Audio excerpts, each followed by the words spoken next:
साल 1914। एक छोटा सा आइलैंड जहां ना कोई शहर है ना इंसानों की भीड़, सिर्फ एक लाइट हाउस है और एक रहस्य जो समंदर की गहराइयों में छिपा है।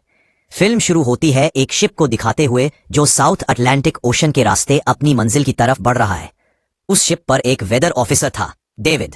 वो लोग एक ऐसे आइलैंड की तरफ जा रहे थे जो अटलांटिक ओशन के सबसे गहरे हिस्सों में छिपा हुआ था। सरकार ने डेविड को वहां भेजा था ताकि वो उस आइलैंड के बदलते मौसम का ऑब्जर्वेशन कर सके। डेविड को लगभग 1 साल तक वहां रुकना था, डेटा कलेक्ट करने के लिए, मौसम के अजीब बदलावों को समझने के लिए और फिर वापस लौट आना था। कैप्टन अपने शिप पर डेविड को उस आइलैंड तक ले जा रहे थे, साथ में 1 साल का खाना और जरूरत का सारा सामान भी था। लंबे सफर के बाद आखिरकार वो आइलैंड तक पहुंच गए। वो लोग बोट की मदद से आइलैंड पर उतरे, साथ ही अपना जरूरी सामान भी ले आए। आइलैंड पर एक लाइट हाउस था और एक छोटा सा घर जहां डेविड को रहना था, क्योंकि इससे पहले भी एक वेदर ऑफिसर यहां रहता था, लेकिन अब उसकी ड्यूटी का वक्त खत्म हो चुका था। आज से डेविड इस आइलैंड का नया वेदर ऑफिसर बन गया था और पुराना ऑफिसर रॉबर्ट अब कैप्टन आक्सल के शिप में घर लौटने वाला था। लेकिन उस घर में जाकर वो लोग हैरान रह गए। किसी भी इंसान का नामो निशान नहीं था। रूम के अंदर फर्नीचर बिखरे हुए थे, सब कुछ उल्टा पुल्टा था। शायद लाइट हाउस में कोई हो सकता है। कैप्टन और डेविड बिना वक्त गंवाए लाइट हाउस की तरफ बढ़ते हैं और वहां एक अजीब नजारा देखते हैं। पूरा लाइट हाउस तेज और नुकीले लकड़ों से घिरा हुआ था, जैसे किसी ने जानबूझकर उसे बंद कर दिया हो ताकि कोई भी अंदर ना जा सके। कैप्टन और डेविड ने लाइट हाउस का गेट कई बार नॉक किया, लेकिन कोई रिस्पॉन्स नहीं मिला। आखिर में उन्होंने गेट को जोर से धक्का दिया और अंदर घुस गए। लाइट हाउस के बिल्कुल ऊपर उन्हें एक आदमी मिला जिसका नाम ग्रूनर था। वो लेटा हुआ था। जब उन्होंने ग्रूनर से पुराने वेदर ऑफिसर के बारे में पूछा तो उसने काफी बेपरवाही से जवाब दिया। वो मर गया है, कोई भयानक बीमारी थी उसे। कैप्टन ने जब उससे डेड बॉडी के बारे में पूछा तो उसका जवाब और भी ज्यादा अजीब था, शायद किसी ने मार दिया होगा। ग्रूनर की बातें सुनकर डेविड और कैप्टन दोनों चौंक गए। उन्हें लगा शायद ग्रूनर की मेंटल कंडीशन ठीक नहीं है, लेकिन जब तक पुराने ऑफिसर का पता नहीं मिलता वो लोग कुछ कर भी नहीं सकते। कैप्टन ने डेविड से कहा, अगर तुम अभी चाहो तो हमारे साथ वापस चल सकते हो। लेकिन डेविड जानता था अगर वो सरकार को इस आइलैंड का एक्यूरेट वेदर रिपोर्ट दे पाया तो उसे काफी पैसे मिल सकते हैं, और पैसे की उसे वैसे भी जरूरत थी। इसलिए उसने तय किया कि वो यहीं रुकेगा। कैप्टन ने उसे एक गन दी प्रोटेक्शन के लिए। शायद ये जगह उतनी सेफ नहीं है जितनी दिखती है। कैप्टन के जाने के बाद डेविड ने घर को थोड़ा सेटल किया, रहने लायक बनाया। रूम के एक ड्रॉर में उसे एक डायरी मिली, पुराने ऑफिसर की। उस ऑफिसर ने 1913 में इस आइलैंड पर कदम रखा था। डायरी में आइलैंड के बारे में बहुत कुछ लिखा था, लेकिन सब कुछ साफ नहीं था। कुछ बातें अधूरी थी। डेविड हर लाइन को ध्यान से पढ़ता गया। डायरी में कुछ अजीब तरह के जानवरों के स्केचेस भी बने थे। डेविड को समझ नहीं आया उसने ऐसी तस्वीरें क्यों बनाई थी। शायद वो अकेला था और टाइम पास के लिए ऐसा किया होगा। डायरी के एक पेज पर उसकी वाइफ की फोटो भी लगी थी। डेविड वो डायरी पढ़ते पढ़ते थक गया और धीरे धीरे उसकी आंख लग गई। अगली सुबह डेविड ने अपना काम शुरू कर दिया, लेकिन समुद्र के पास पहुंचते ही उसके कदम रुक गए। चट्टानों के बीच कुछ पत्थर अजीब तरीके से सजाए गए थे और उनके बीच कुछ सी शेल्स भी रखे थे, अजीब पैटर्न में। डेविड ने सोचा शायद ये सब ग्रूनर ने किया हो। ये सोचकर वो दोबारा अपने काम में लग गया। मौसम का डेटा कलेक्ट करना वही काम जिसके लिए वो यहाँ आया था। काम के दौरान जब उसने बाइनोक्यूलर्स से लाइट हाउस की तरफ देखा तो उसे ग्रूनर के साथ एक और इंसान दिखा, लेकिन फिर उसने सोचा शायद उसका वहम हो। रात हो चुकी थी और डेविड अपने काम में बिजी था। तभी दरवाजे पर नॉक हुआ। उसने सोचा शायद ये ग्रूनर है। डेविड ने उसका नाम पुकारा, लेकिन कोई जवाब नहीं मिला। हाथ में लैंप लेकर जैसे ही डेविड आगे बढ़ा, उसके कानों में कुछ अजीब सी आवाजें गूंजने लगी और फिर उसने देखा गेट के नीचे से किसी अजीबोगरीब प्राणी का हाथ अंदर आने की कोशिश कर रहा था। वो हाथ इंसानी नहीं था। डेविड का दिल दहशत से भर गया। वो तुरंत बेसमेंट की तरफ भागा और वहां जाकर छिप गया। कुछ ही देर में वो रहस्यमयी क्रीचर घर के अंदर घुस चुकी थी। वो छिप छिप के डेविड को ढूंढ रही थी। बेसमेंट की एक छोटी सी क्रैक से उस क्रीचर की भयानक आंखें डेविड को घूरने लगी। डेविड ने एक छुरी उठाई और जैसे ही वो आंखें उस क्रैक के सामने आईं, उसने पूरी ताकत से छुरी घुसा दी। वो क्रीचर चीख के भाग गई, लेकिन वो कभी भी वापस आ सकती थी। डेविड ने बेसमेंट का गेट मजबूती से बंद किया, रस्सी से कस के बांधा और पूरी रात वहीं जागकर बिताई, दहशत के साये में। अगली सुबह जब डेविड घर से बाहर गया तो उसने रेत पर कुछ निशान देखे। पैरों के निशान पर इंसान जैसे नहीं थे, बिल्कुल साफ था ये किसी इंसान का काम नहीं था। वो निशान सीधे समंदर की तरफ जाकर खत्म हो गए थे। अब डेविड को सब समझ आ गया था क्यों ग्रूनर ने लाइट हाउस के चारों ओर नुकीले लकड़े लगाए थे, शायद उसी अजीब क्रीचर के लिए। और अब डेविड जान गया ये घर उसके लिए बिल्कुल भी सेफ नहीं है। शायद वो क्रीचर आज रात फिर से लौट कर आएगा। डर के मारे डेविड लाइट हाउस की तरफ दौड़ता है। ग्रूनर को चिल्लाकर कहता है, गेट खोलो, मुझे अंदर आना है। लेकिन ग्रूनर उसे अंदर नहीं आने देता और कहता है, तुझे तो उस शिप के साथ लौट जाना चाहिए था। डेविड निराश होकर वापस लौटता है, लेकिन अब उसे अपना घर सुरक्षित बनाना होगा। उसने घर की हर एक विंडो को लकड़ी से बंद कर दिया, हर तरफ नुकीले लकड़ों से घेरा बनाया और गेट के बाहर पुराने कागज और किताबें रखी। फिर उनपे तेल छिड़क दिया ताकि अगर वो क्रीचर वापस आए तो उसे आग से डरा के भगाया जा सके। लेकिन एक बात थी जो डेविड अब तक नहीं जानता था, और ये बात उसे आज रात पता चलने वाली थी। किस्मत से उसे घर के अंदर एक पुराना बॉक्स मिला। उस बॉक्स में एक गन थी और बहुत सारी बुलेट्स। ये देखकर उसे थोड़ी हिम्मत मिली, लेकिन डर अब भी जिंदा था। जैसे जैसे सूरज ढलने लगा, रात का अंधेरा हर तरफ छा गया। डेविड गन हाथ में लिए घर के एक कोने में चुपचाप बैठा था। उसकी सांसें तेज थीं। तभी एक अजीब आवाज सुनाई दी, और जब डेविड ने खिड़की की तरफ कदम बढ़ाया तो जैसे उसके पैरों के नीचे से जमीन ही खिसक गई। सिर्फ एक नहीं, पानी में से कई सारी वही अजीबोगरीब क्रीचर्स उठती हुई नजर आईं, और सब उसके घर की तरफ बढ़ रही थी। कुछ ही देर में वो गेट को तोड़ने की कोशिश करने लगे। डेविड ने तुरंत गोलियां उछलानी शुरू की। कुछ क्रीचर्स गिर गए, लेकिन बाकी और भी ज्यादा हिंसक हो गए। वो अब घर के अंदर घुसने की कोशिश कर रहे थे। जैसे जैसे उनकी तादाद बढ़ने लगी, डेविड ने बिना वक्त गवाए गेट के बाहर रखे कागजों और पुरानी किताबों को आग लगा दी। आग देखकर वो क्रीचर्स डर के मारे वापस समंदर में लौट गए। लेकिन अब वही आग डेविड के घर तक पहुंच चुकी थी। घर में आग लग चुकी थी, और क्योंकि पूरा घर लकड़ी का बना था, आग बिजली की तरह फैल गई। डेविड ने तुरंत एक चादर में लपेटकर खुद को बचाया, गेट तोड़कर बाहर निकला और लाइट हाउस के पास एक बड़े पत्थर के पीछे छुप गया। उसका दायां हाथ बुरी तरह जल चुका था। किस्मत से उसी वक्त बारिश शुरू हो गई। आग धीरे धीरे बुझने लगी, लेकिन पूरी रात की बारिश के बाद भी सुबह तक डेविड अपना घर नहीं बचा पाया। पूरा घर जलकर लगभग राख हो चुका था। अब अगर डेविड को जिंदा रहना है तो उसे लाइट हाउस में पनाह लेनी होगी। उसने अपनी राइफल उठाई और लाइट हाउस के पास के पत्थरों के बीच छुप गया। जब ग्रूनर पानी भरने के लिए लाइट हाउस से बाहर निकला तो डेविड उसके पीछे पीछे चल दिया। इरादा था उसे गन पॉइंट पर ले जाकर लाइट हाउस के अंदर घुसने का। लेकिन अचानक जब ग्रूनर ने उस पर गन तानी, तभी एक अजीब सा क्रीचर जो ग्रूनर के पास ही था उस पर हमला कर दिया। वो क्रीचर ग्रूनर का रक्षक था। ग्रूनर ने तुरंत डेविड को रोका और कहा, ये मेरा पालतू है। डेविड ने गोली नहीं चलाई, लेकिन एक शर्त रखी, अगर जिंदा रहना है तो लाइट हाउस में रहने दिया जाए। उसके पास 1 साल के लिए काफी गन पाउडर था और इतना खाना भी था कि दोनों बच सके। ग्रूनर कुछ देर चुप रहा, फिर धीरे से हाँ कर दी। शाम होने से पहले दोनों बचा हुआ खाना लेकर लाइट हाउस लौट आए। अगली सुबह वो क्रीचर चुपचाप डेविड का हाथ चाट रहा था, जबकि डेविड गहरी नींद में था, और कुछ ही देर में उसका हाथ काफी हद तक ठीक हो गया। ये सब डेविड के लिए एक शौक था, लेकिन जो आंखों के सामने हो रहा था उस पर यकीन करना मुश्किल था। लाइट हाउस के टॉप पर डेविड ने देखा ग्रूनर उन बुलेट्स को काउंट कर रहा था जो उन्हें गन से मिली थी, और वो क्रीचर अपने तरीके से ग्रूनर की मदद भी कर रहा था। इसका मतलब ये था कि ये जानवर वायलेंट नहीं है। डेविड अब ग्रूनर से उसके बारे में और जानना चाहता था, और फिर ये सब दुनिया के सामने लाना चाहता था, क्योंकि ये किसी मिरेकल से कम नहीं था। एक अजीब सी फीमेल क्रीचर समंदर के गहरे अंधेरों से उनके सामने थी। अगर इस क्रीचर का सच दुनिया के सामने आता तो डेविड और ग्रूनर दोनों दुनिया भर में मशहूर हो जाते। लेकिन ग्रूनर को ये सब नहीं चाहिए। वो इस आइलैंड से कहीं नहीं जाना चाहता। ग्रूनर के पास कोई अपना नहीं था। उसके हिसाब से सोसाइटी में कोई भी अकेला नहीं रह सकता। हर किसी को किसी ना किसी का गुलाम या नौकर बन के रहना पड़ता है। इसीलिए उसके लिए ये आइलैंड परफेक्ट था। ये जगह है जहां वो अपने आप को एक किंग समझता था, अपनी मर्जी का मालिक। इसी वजह से उसने आइलैंड के कई हिस्सों में लिख दिया था, ग्रूनर इज किंग भी। लेकिन वो अजीब सी फीमेल क्रीचर उसकी पालतू कैसे बन गई? असल में एक बार ग्रूनर ने उसकी जान बचाई थी। वो गलती से अपने फिशिंग नेट में फंस गई थी। तब वो क्रीचर छोटी थी और उस दिन के बाद से ग्रूनर के साथ ही रह गई। उसकी हर बात माननी शुरू कर दी। लेकिन ग्रूनर एक गुस्से वाला इंसान था और उसने कभी भी उस क्रीचर के साथ इंसानियत से बिहेव नहीं किया। उसके साथ रेगुलर फिजिकल रिलेशन रखता था। एक बार उस क्रीचर ने ग्रूनर पर हमला भी किया और उसके बदले में ग्रूनर ने उसे सजा दी। एक ऐसी सजा जिसके बाद वो क्रीचर अपने आप को ग्रूनर की नौकरानी समझने लगी। शायद इसी वजह से हर रात वो क्रीचर समंदर से बाहर आते हैं उसे वापस ले जाने के लिए।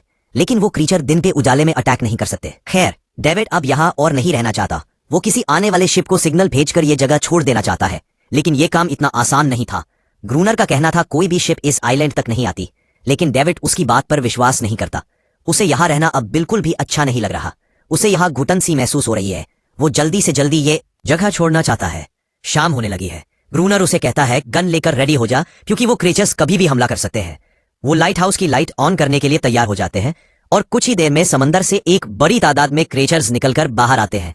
वो लाइट हाउस की तरफ बढ़ते जा रहे हैं। ग्रूनर उन पर लगातार फायर करता जा रहा था, लेकिन डेविड पूरी तरह से डर गया था। वो लाइट हाउस के अंदर की तरफ पीछे हटने लगा। ग्रूनर के बार बार कहने के बाद भी वो बस एक कोने में चुपचाप बैठा रहा और कुछ ही देर में डेविड बेहोश हो गया। ग्रूनर अकेला उन क्रीचर्स से लड़ता रहा।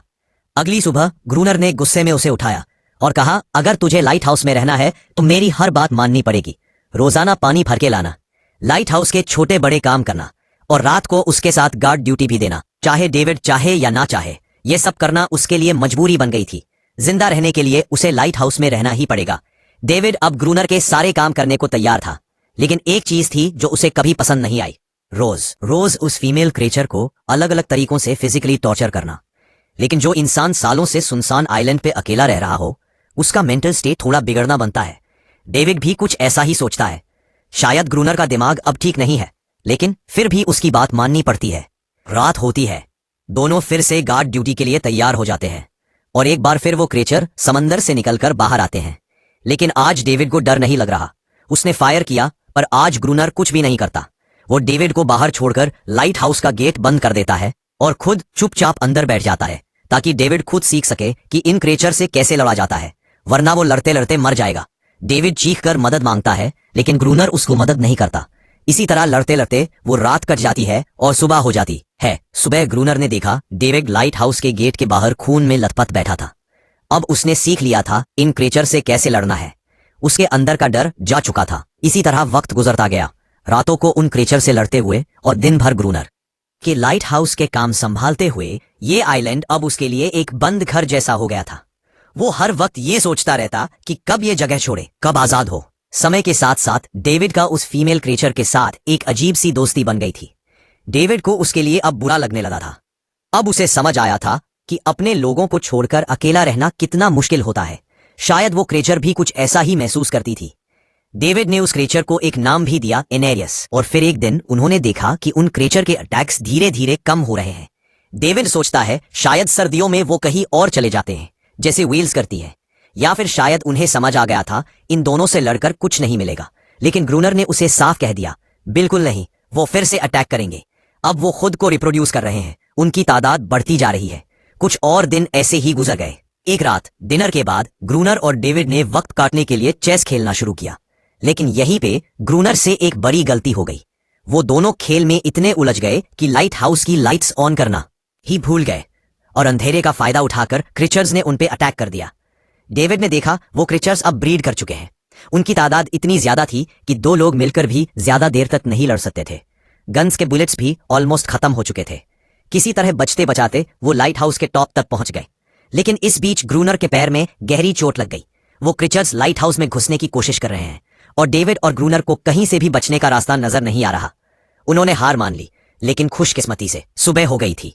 जैसे ही सूरज धीरे धीरे उभरता है, वो क्रिएचर्स लाइट हाउस छोड़ के समुद्र में वापस चले जाते हैं। अनारियस ग्रूनर के जख्म को ठीक करने की कोशिश करती है, लेकिन अब तक डेविड को समझ आ चुका था कि वो इन क्रिएचर्स के साथ ये लड़ाई जीत नहीं सकते। बुलेट्स भी अब खत्म होने के करीब हैं। उनके पास खाना भी इतना नहीं है कि ये ज्यादा देर तक चल सके। अगले दिन खुशकिस्मती से जब डेविड लाइट हाउस के बाहर इधर उधर घूम रहा था, उसने समुद्र में एक जहाज देखा। वो जल्दी से अंदर से फ्लेयर गन लाया और जहाज को सिग्नल देने गया, लेकिन ग्रूनर ने उसे रोक दिया क्योंकि वो नहीं चाहता कि डेविड यहां से जाए।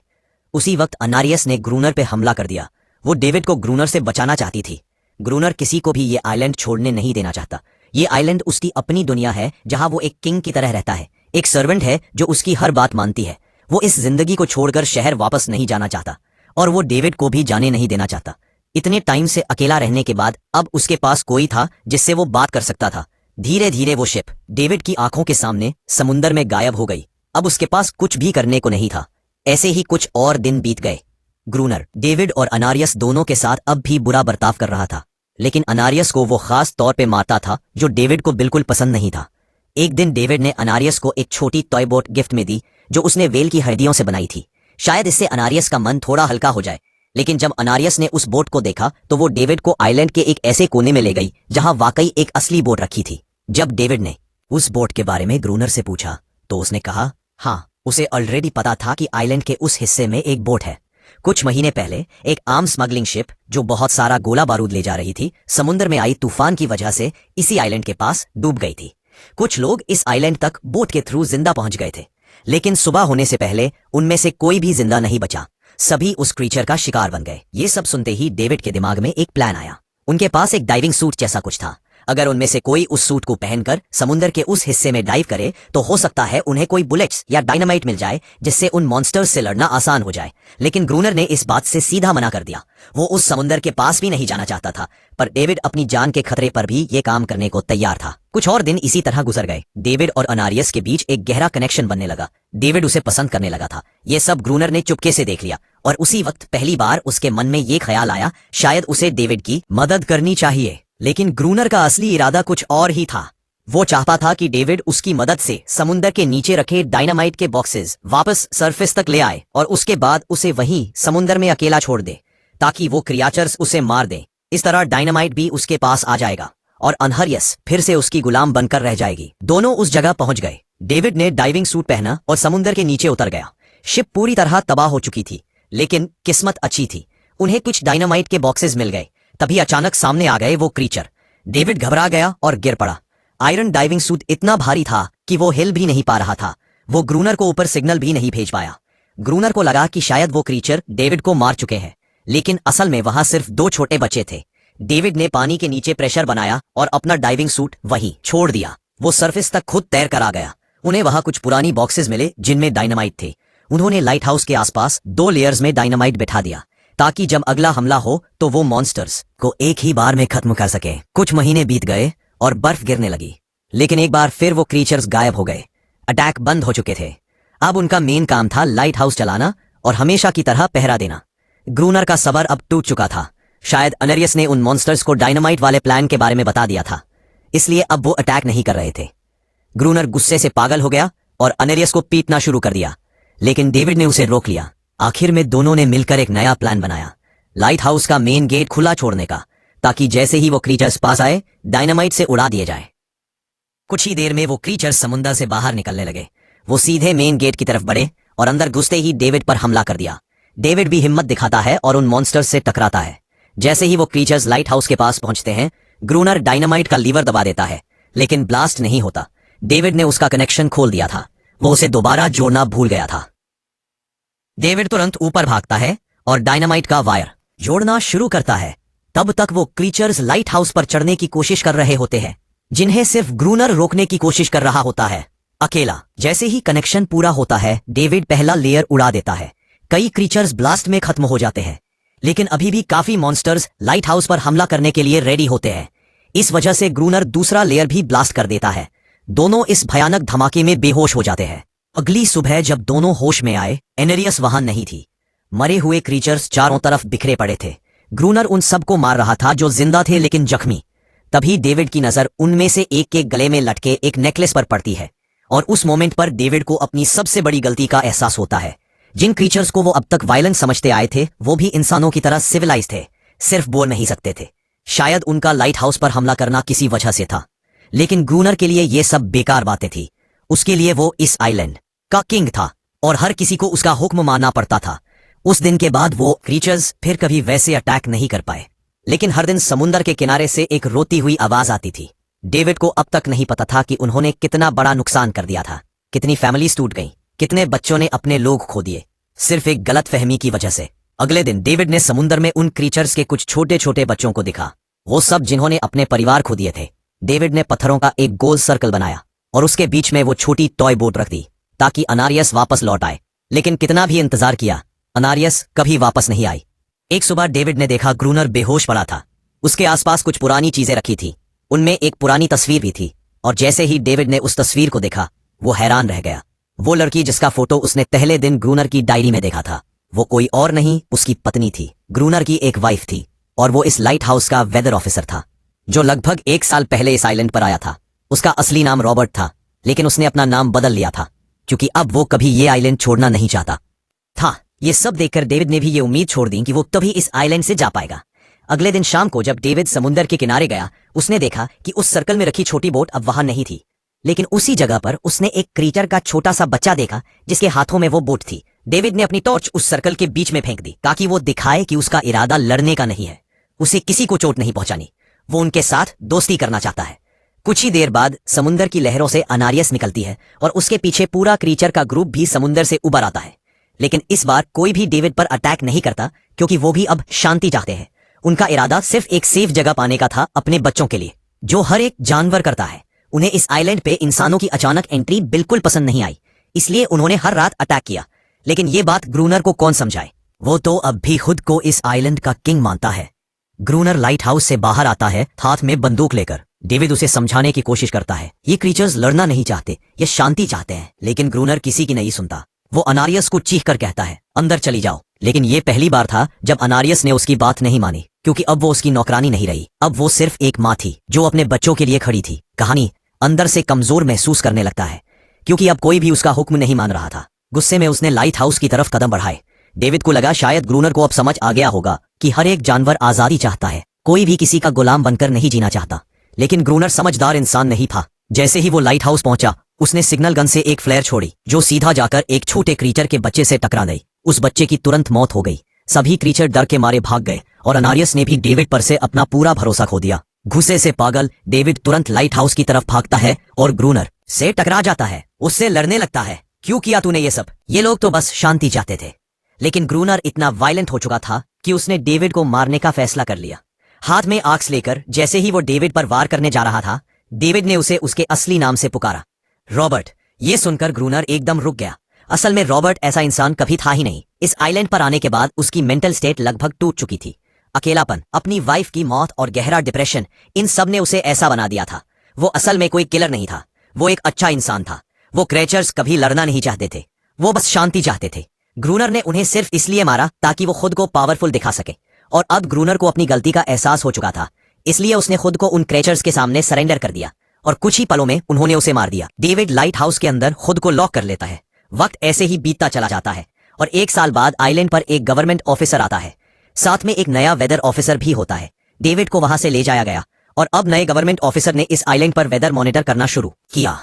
लेकिन उस ऑफिसर को लगा कि डेविड ही ग्रूनर है और डेविड ने भी उनकी इस गलतफहमी को ठीक नहीं किया। वो चुपचाप बैल्कनी पर गया और खड़ा हो गया बिना कुछ कहे, क्योंकि अब वो भी इस आइलैंड को छोड़ना नहीं चाहता था, बिल्कुल ग्रूनर की तरह। इसी दौरान एनेरियस भी अपने परिवार के साथ खुश थी। अब उन्हें किसी ग्रूनर जैसे आदमी का डर नहीं था। अब वो आइलैंड पर भी और समंदर में भी आजादी से जी सकते थे।